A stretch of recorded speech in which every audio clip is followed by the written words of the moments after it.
बिस्मिल्लाहिर्रहमानिर्रहीम। अस्सलाम वालेकुम नाज़रीन, मैं हूँ महरीन सब्तैन, देख रहे हैं आप मेरा यूट्यूब चैनल।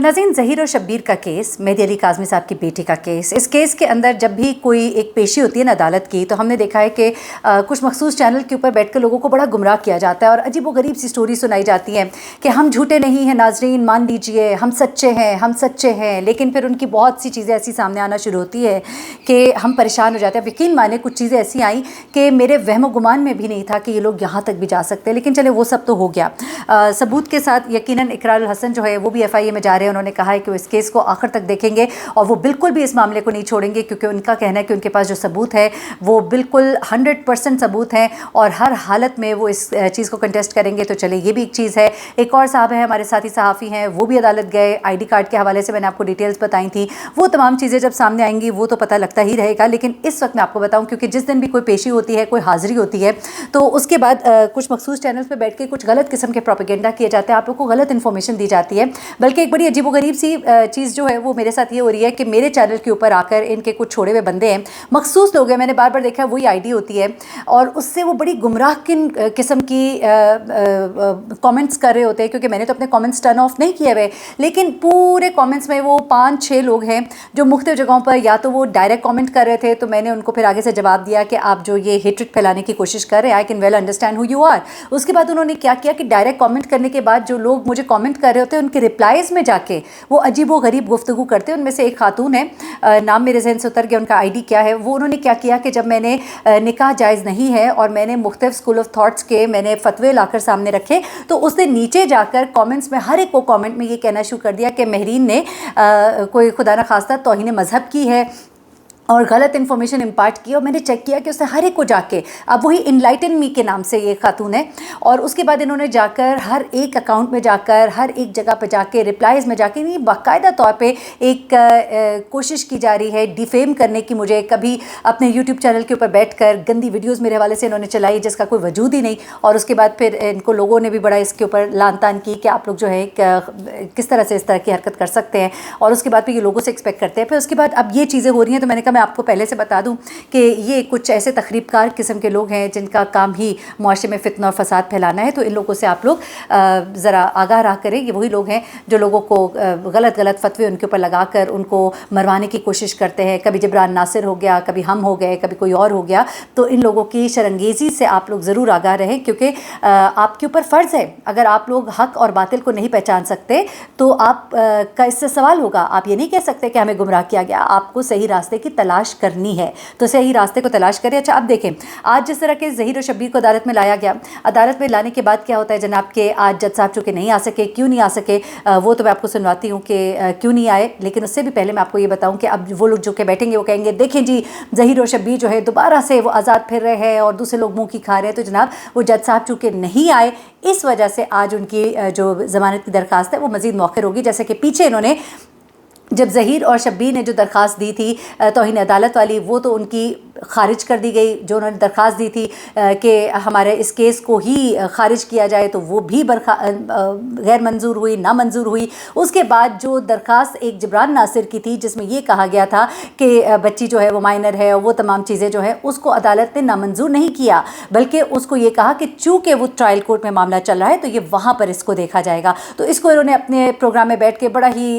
एक एक्साइटमेंट का इजहार किया कि देखिए जी अदालत ने तो इसको भी नहीं सुना। तो इन्होंने इसको इसलिए नहीं सुना, बल्कि उन्होंने कहा कि ये जो दरख्वास्त है ये ट्रायल कोर्ट में चल रही है, वहाँ पर इसका फैसला हो जाएगा। तो चीज़ों को कंफ्यूज ना किया करें, सही रिपोर्टिंग करें तो बेहतर होगा। अब सही रिपोर्टिंग ये है कि आज जब ये अदालत में पेश हुए, तो इससे पहले कि आपको कन्फ्यूज़ करें, मैं आपको बता दूँ कि चूँकि जज साहब नहीं आए थे, लेकिन यहाँ पर इनकी तारीखी बेइज्जती हुई। एक खातून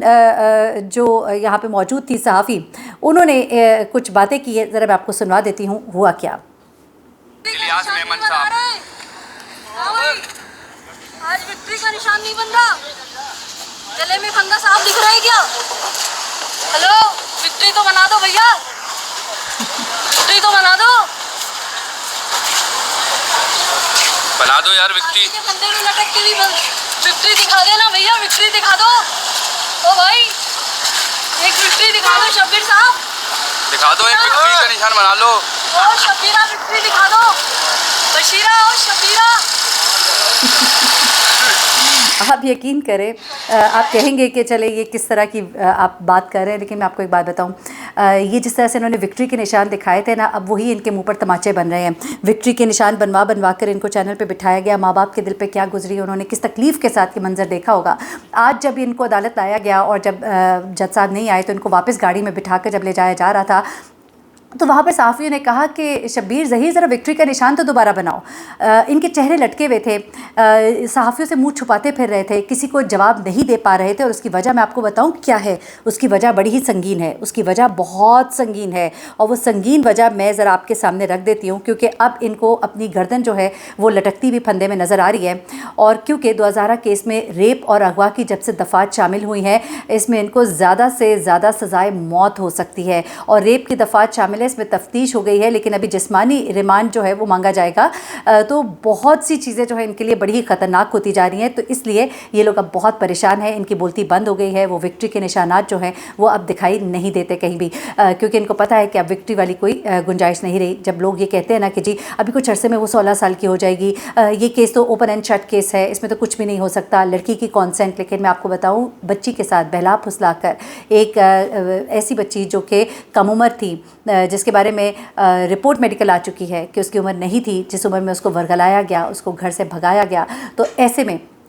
یہ لوگ کسی بھی صورت بچنے والے نہیں ہیں، اور ان کے لیے معاملات آگے بڑے ہی سخت ہیں۔ اچھا، ایک اور خبر جو ہے مجھ سے شیئر کی گئی، جس میں یہ کہا گیا کہ ظہیر جو ہے وہ بچی سے ملنے کے لیے اس نے کوشش کی۔ ہمیں یہ معلوم ہے کہ درخواست ظہیر کی طرف سے دی گئی، جج صاحب کے پاس کنسنٹ بھی موجود ہے۔ 2011 کا کیا کنسنٹ ہے، معذرت کے ساتھ نام نہیں لینا، سلپ آف ٹنگ ہو جاتا ہے، مہدی علی کاظمی صاحب کی بیٹی کا جو کنسنٹ ہے وہ موجود ہے، اور اس میں یہ بات جو ہے یہ اس نے کیا کہی یہ تو ہمیں نہیں معلوم، لیکن وہ لوگ جن کے اندر کچھ رابطے ہیں اور وہ بار بار اپنے پروگرام میں بیٹھ کے اس بات کا اقرار کرتے ہیں کہ جی مجھے اندر سے خبر ہے، تو میری تو یہ استدعا بھی ہے کہ ذرا ان لوگوں سے پوچھ گچھ کی جائے کہ یہ جب عدالت کے حکم ہے تو کیا یہ توہین عدالت نہیں ہے کہ جب عدالت کا حکم ہے تو آپ اندر سے جا کے کہاں سے آپ خبریں لے آتے ہیں، وہ کون سی چڑیائیں ہیں جو آپ کو آ کے خبر دیتی ہیں؟ تو یہ اس کے اوپر بڑا ایک کوشچن مارک ہے، اور ان سے ضرور اس پر سوال ہونا چاہیے۔ توہین عدالت کے زمرے میں آتا ہے ڈیفینیٹلی۔ اچھا، اس کے بعد کیا ہوتا ہے کہ یہ کہا گیا کہ ظہیر جو ہے جب اس کو عدالت سے تو ابھی تک کوئی نہیں اسے امید ہوئی، ملی یا روشنی کو دکھائی دی ایسی کہ وہ جا کر مل سکتا ہے، تو یہ کہا گیا کہ جی وہ شیلٹر ہوم کے باہر کی دکھائی دیا، اور وہاں پر اس نے اندر جانے کی کوشش کی اور ادھر کا عملہ تبدیل کر دیا گیا۔ میری بات ہوئی کچھ ذرائع سے میں نے معلوم کیا تو ایسا کچھ بھی نہیں ہے۔ دیکھیں، خبریں آتی رہتی ہیں مختلف قسم کی، کبھی کبھی مس انفارمیشنز بھی ہو جاتی ہیں، میں کسی صحافی کو اس معاملے میں غلط نہیں کہوں گی، ان کے اپنے ذرائع ہوں گے، لیکن اس میں جو میری خبر ہے وہ یہ ہے کہ ظہیر نے وہاں جانے کی کوشش بھی نہیں کی، کیونکہ وہاں جانے کی صورت میں اس کے لیے معاملات بہت سخت ہو سکتے تھے، اور اس کے اوپر اغوا کا مقدمہ جو ہے ایک بار پھر سے درج ہو سکتا ہے، تو اس نے وہاں جانے کی ہرگز کوشش نہیں کی، نہ ہی وہاں کے کسی CCTV کیمرے میں، کیونکہ ہماری کچھ باہر کے عملے سے جب بات ہوئی ہے، میرے کچھ ساتھی رپورٹرز ہیں ان کی، تو انہوں نے کہا ایسا کچھ بھی نہیں ہوا، نہ ہی وہاں پہ کوئی عملہ تبدیل کیا گیا ہے، روٹین کی جو چینجنگ ہوتی ہے، شفٹ جو چینج ہوتی ہیں، وہ سب کچھ تو ہو رہا ہے، لیکن ایسی کوئی اطلاعات نہیں ہے کہ وہاں پر وہ پہنچا ہو یا باہر سے بھی گزرا ہو، کیونکہ اس کے آس پاس باہر سے بھی اس کے کوئی ایسے نشان نہیں ملے ہیں۔ تو یہ ایک اور خبر تھی، میں نے کہا وہ بھی آپ کے ساتھ شیئر کر لوں، کیونکہ آپ لوگ مجھ سے سوال کر رہے تھے، اس لیے مجھے جواب دینا ضروری ہوتا ہے۔ مقصد کسی کی دل آزاری یا کسی کی خبر کو ڈیگریڈ کرنا ہرگز نہیں ہوتا، ان کے اپنے ذرائع ہوں گے، میں اپنے ذرائع سے آپ کو یہ خبر دے رہی ہوں۔ اچھا، اس کے بعد کیونکہ وہاں پہ بہت سارے کیمراز لگے ہوئے ہیں، اور ان کیمراز میں چڑیا بھی جو ہے نا اس کے بھی پھڑپھڑانے کا پتہ لگ جاتا ہے، تو اس لیے ایسے میں یہ چیز جو ہے یہ ممکن نہیں ہے، اور یہ ایک ایسے جھوٹے نکاح نامے پر کھڑا ہوا کیس ہے جس کو آپ نکاح نامہ کہہ رہے ہیں، وہ سرے سے نکاح نامہ ہی نہیں، وہ نکاح ہی نہیں، جس میں مولوی کہہ رہا ہے میں نے نکاح پڑھایا ہی نہیں۔ دوسری بات جو اس میں آ رہی ہے وہی بچی کا نابالغ ہونا، بچی کا کم عمر ہونا، اور اس کے بعد ولی کا نہ ہونا، یہ تمام چیزیں جو ہیں وہ کسی بھی صورت میں اس شادی کو شادی کہہ ہی نہیں رہی۔ اس کے بعد اس وقت جو کچھ چیزیں ہیں، اب اگلی جو ڈیٹ آ گئی ہے وہ ڈیٹ بہت ہی امپورٹنٹ ہے۔ جاتے جاتے ذرا میں آپ کو سنوا دیتی ہوں کہ آج جج صاحب کیوں نہیں عدالت میں آئے، اور اس کے پیچھے اصل وجہ کیا تھی، تاکہ آپ کو کوئی گمراہ نہ کر سکے۔ جی یہ سنیے گا۔ جج صاحب ہیں، ان کی طبیعت خراب تھی تو کورٹ ویکینٹ تھا، تو جو لنک جج صاحب ہیں ان کے سامنے یہ معاملہ گیا ہے، اس سے ہماری درخواست تھی کہ اس کو ایک شارٹ ڈیٹ دی جائے، 24 ملزم کہہ رہے تھے کہ 30 تاریخ دے دی جائے، خیر لنک جج صاحب نے فیصلہ کیا اور اس میں 26 تاریخ ہوئی ہے، تو اب انشاءاللہ متوقع ہے کہ 26 کو بیل کی سماعت ہو جائے گی، اور جو بھی فیصلہ ہونا ہوگا بیل کے حوالے سے وہ ہو جائے گا۔